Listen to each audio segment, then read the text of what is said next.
في المرسلين. هذا النهار راني ماشي نوريكم كاش نخدموا العلم الفلسطيني. نتمناو من الله عز وجل باش نرفدوه عن قريب ان شاء الله.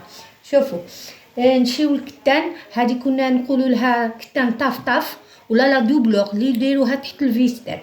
نمشيو في الكحل وفي البيض وفي الفار وفي الاحمر. كل قطعه منا لهنا 20 سنتيم 20 سنتيم 20 سنتيم، ومنا لهنا نديرو واحد 65 ولا 70 ولا المهم هادو الكحل يكونوا طوال. وهذا البيض نقدروا نديروه ناقص شويه، ناقص عليهم شويه، ما عليناش الا عندنا غير قطعه صغيره. ها القطعه الحمراء هي اللي صعيبه كاش نلصقوها. المهم حنا كي نلصقو هادو ثلاثه، نجيبو هذا الحمر نجيبوه مربع ماشي مثلث، مربع، ونلصقوه هنا. كي نلصقوه ونعملوه هنا هكذا ونبلعوه، نقلبوه.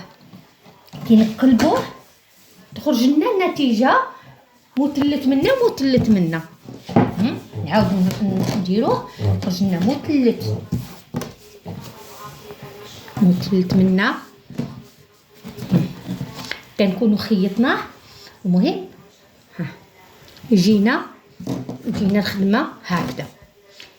هاد المثلث كي نكونوا بلعناه من جهه الاخرى، هادو نقصوه ما نخليوهمش ونزيدو هنا. وفي الاخير ها هو العلم ديالنا، وهذه هي النتيجه اللي نوصلوا لها. والسلام عليكم ورحمه الله تعالى وبركاته.